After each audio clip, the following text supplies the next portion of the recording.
Hi, cool cats. Time for Judy Blume's Double Fudge, Chapter 12. Camp Howie Wowie. An hour later, the Howies were sound asleep on our living room floor. Up with the sun, asleep with the moon, Cousin Howie had said. You'll hardly know we're here. I'll know, I thought. And just like that, they climbed into their sleeping bags and closed their eyes. Cousin Howie snored softly. Lined up next to him were Eudora, then Minnie Farley, followed by the natural beauties. They slept flat on their backs, like a row of hot dogs in their rolls. All that was missing was the mustard and relish. Turtle didn't get it. He kept sniffing them. He even tried licking Eudora's face since no toes were available. But still, they didn't wake up. Mom said I had to get Turtle into my room and fast, but I couldn't lure him away from the Howies. Psst, I whispered, crawling around the living room on all fours, holding out a wedge of cheese. Come here, boy. He didn't even look at me. Mom motioned for me to come into the kitchen. She was laying out plates, bowls, and silverware. Would you count out 9 juice glasses, Peter? Are we having a midnight supper or what? It's for tomorrow's breakfast, Mom said. I checked the cupboard. I hate to break it to you, Mom, but we don't have 9 juice glasses. How about 4? I'll ask Dad to pick up some paper cups. Where's Dad anyway? At the grocery store. We've got 5 extra mouths to feed in the morning.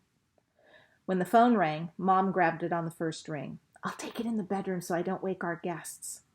The second Mom left the kitchen, Fudge tore out of his room in his pajamas and started jumping all over the sleeping Howies, making Turtle bark.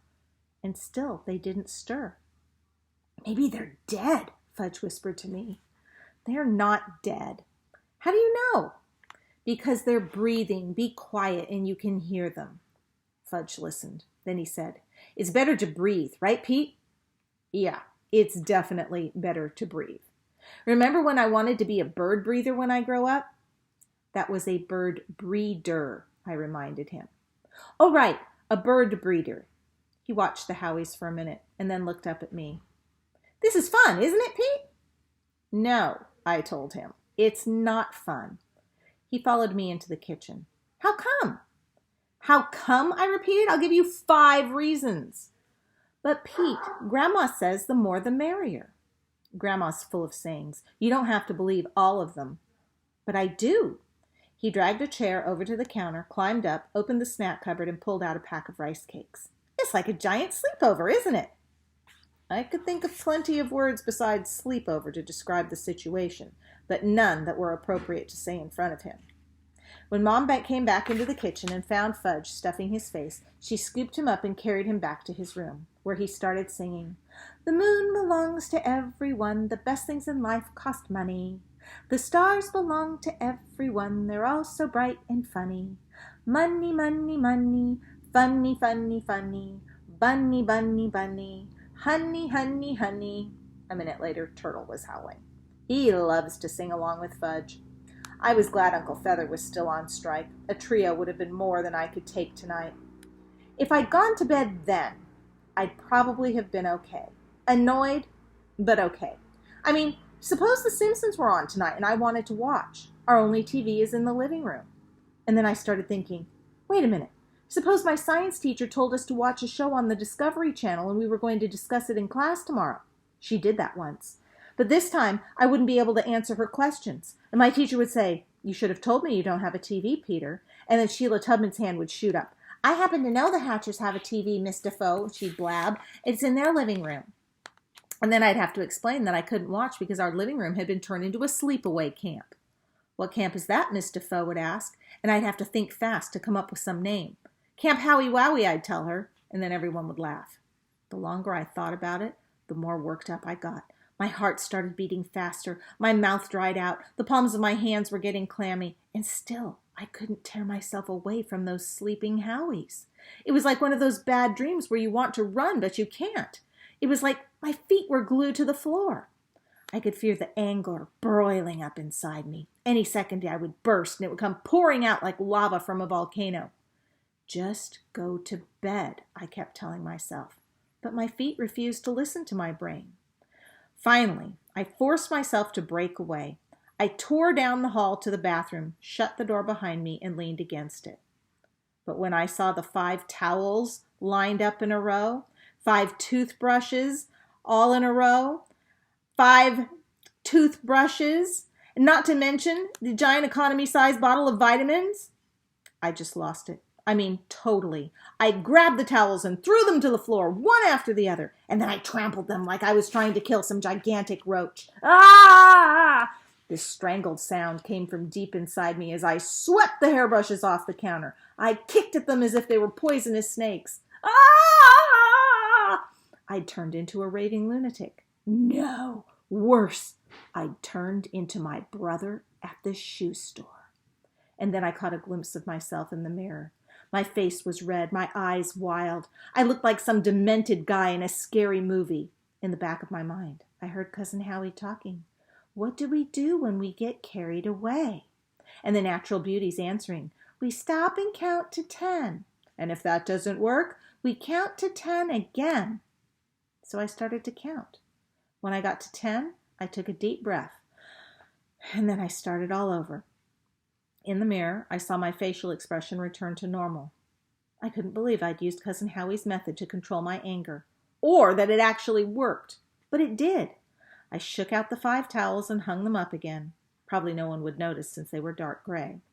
There are other ways to handle this situation, I told myself as I lined up their hairbrushes. I marched down the hall to Mom and Dad's room and pushed open the door without knocking. How do we know these people are who they say they are? I said. Mom was stretched out on her bed, her hands over her eyes. What? The Howies. They could be anybody. A week ago, we didn't even know they existed, and now they're sleeping on our living room floor. But they have the Hatcher jaw, don't they? Mom said. I don't see any Hatcher jaw, I said. Do you? Well, I thought I did.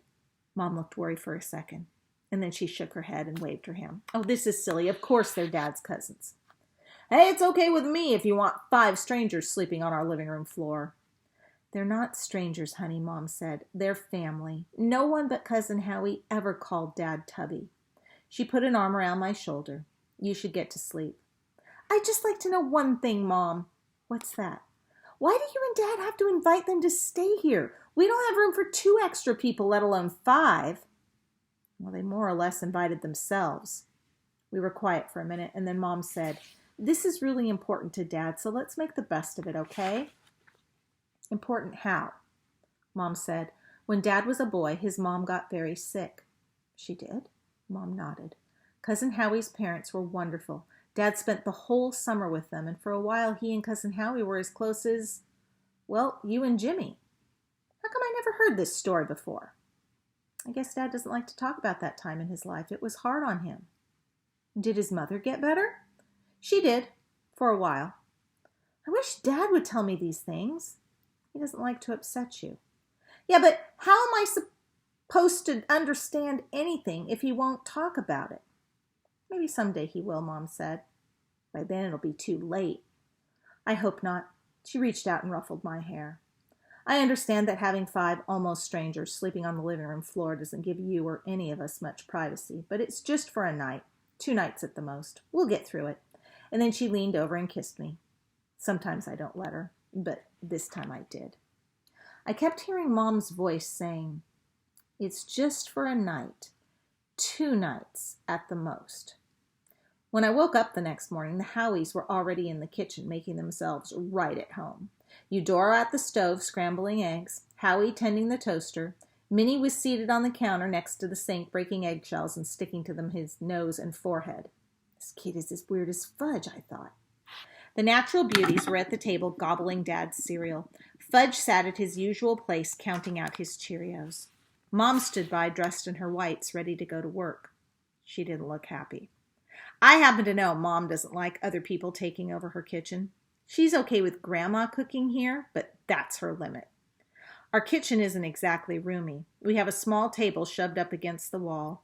You can reach the stove right from the table, which is sometimes convenient, but we eat most of our meals in the dining alcove.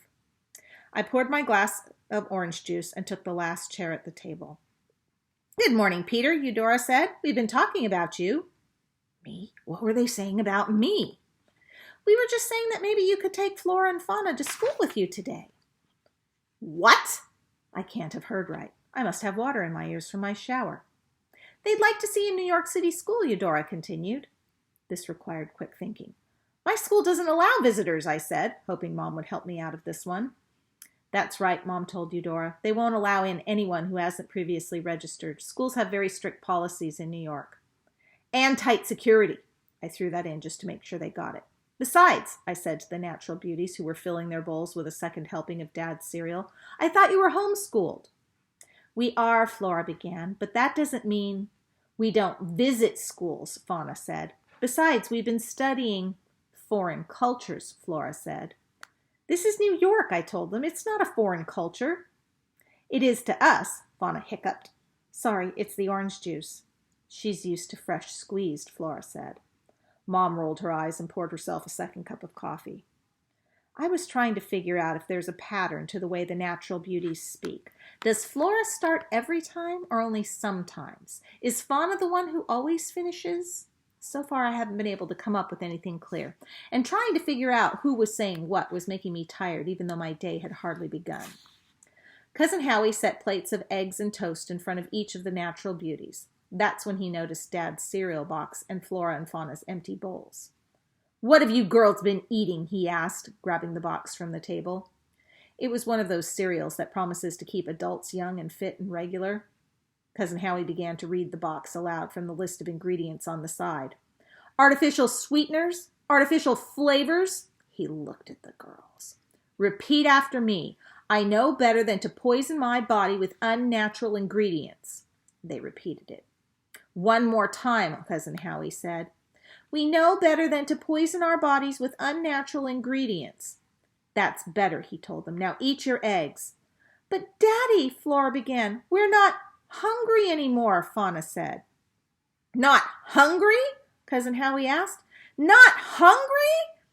That's what they said, Fudge told Cousin Howie. Didn't you hear them?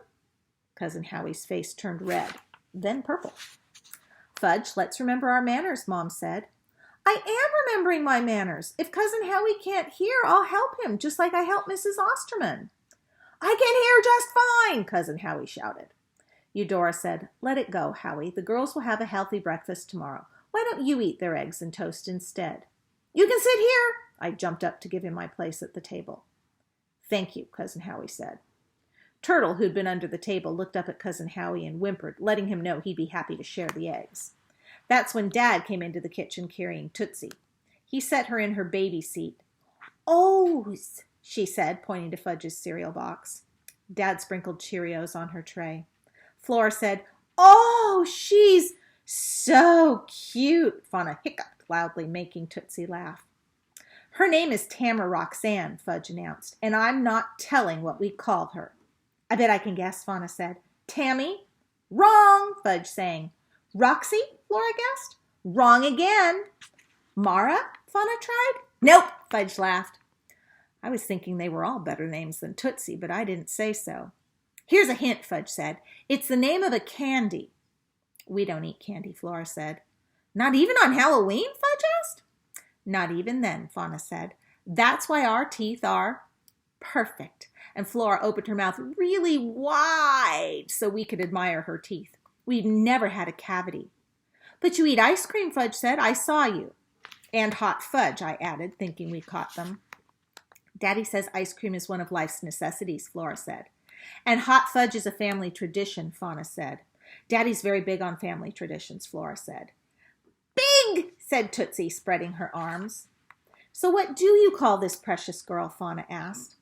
We call her Tootsie, Fudge announced. Tootsie, Tootsie said. What an adorable, Fauna began. Name, Flora said. If we have a baby sister, maybe we can call her Tootsie, Fauna said. Suppose you have a baby brother, Fudge asked. Another brother, Flora said. We all looked over at Minnie just as he grabbed the sponge from the kitchen sink and stuffed it into his mouth. Farley, Mom said, pulling it out. That's soapy. Minnie looked right at Mom and growled.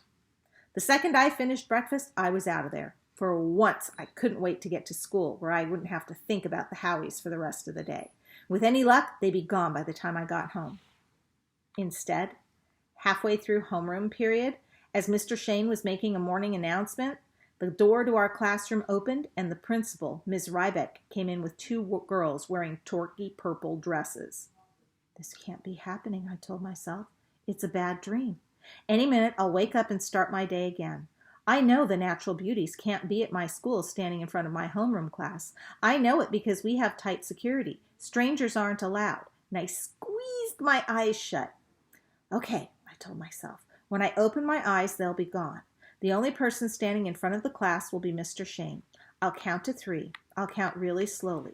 1, 2, 3. I opened my eyes, but Miss Rybeck was still there, and she was introducing the natural beauties. Please welcome our distinguished visitors from Hawaii. Distinguished, I thought? Now I know this must be a dream. They are known throughout the Hawaiian Islands as the Heavenly Hatchers, Miss Rybeck continued, and they have agreed to perform at a special school assembly later this afternoon. No! I could feel Jimmy and Sheila staring. So their last name is Hatcher. So what? There must be plenty of Heather Hatchers. I'll act as if this is just a coincidence. Please, Miss Rybeck, don't say they're related to me. Please, please, please. But did Mrs. Rybeck get my silent message? No, she did not. After an unexpected family reunion in Washington, D.C., she said, your classmate Peter Hatcher met his long-lost cousins, Flora and Fauna Hatcher, for the very first time. Why would the principal do this to me? What did I ever do to her? If they started to sing the best things in life are free, I'll puke. I'll barf my guts out. Or maybe I'll just get really lucky and drop dead on the spot. Peter Hatcher, Miss Rybeck said. Since she doesn't know me personally, Miss Rybeck waited for me to raise my hand. But I didn't. Peter Hatcher, Miss Rybeck said again. Jimmy turned in his seat and gave me a quizzical look. Finally, Miss Rybeck asked, is Peter Hatcher here this morning?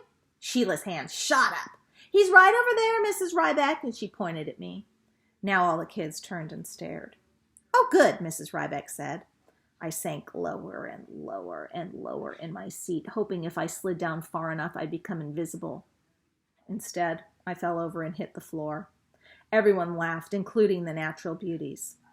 I know it's exciting to have famous relatives, Peter, Miss Rybeck said, but please try to control yourself. You'll be glad to hear that your cousins may accompany you to all of your classes during their visit. On the way to the first period class, Jimmy Fargo called me Moonbeam. Hey, if you're related to the Heavenly Hatchers. Cut that out, I told him. Gotcha, Jimmy said, laughing. Just before the assembly, I excused myself to go to the nurse's room. What seems to be the problem, she asked. She was a big woman, tall and heavy. Flu, I said. What kind of flu, she asked. Temperature and headache. She popped the thermometer in my mouth and took my pulse. Then she took the thermometer out and read it. Normal, she said, and I could tell she wasn't impressed by my symptoms. And I feel really tired. I yawned to show her how tired. So can I just stay here until the assembly's over? On another day I might go along with that, the nurse said, but I really don't want to miss the Heavenly Hatchers. Come to think of it, didn't you sign in as Peter Hatcher? Yes, but we're not related. Really? I mean, some people think we are, but it's not true. It's a coincidence that we have the same last names. Is that right? I could swear Miss Rybeck told me. Oh, that's the other Peter Hatcher, the one in 7th grade. And what grade are you in? I'm in 7th too. Uh-huh. Okay, so we're kind of distant relations, like 18th cousins, 17th times removed, something like that. Interesting. Please, I beg, please don't make me go. I don't think I can live through it. You don't want her to be responsible for my sudden death, do you? That bad, huh? Could be, I said. Okay, she said, but I don't want you moving off this cot. You understand? Don't worry, I won't move. I'll be back in 10 minutes. I just want to hear their opening number. She closed the door behind her, and I let out a sigh of relief. I knew what was coming. I knew the natural beauties would be laughed off the stage before they finished their first song. No middle schooler in New York City would be able to take the Heavenly Hatchers with a straight face. Kids in the first few rows would throw stuff at them, leftover lunch, orange peels, or cold and soggy French fries. This would go down in history of our school as the day those weird sisters gave their final performance. Ooh, that's the end of Chapter 12. Chapter 13 is called Do Not Pass Go. Stay tuned, and you'll see it tomorrow. Bye.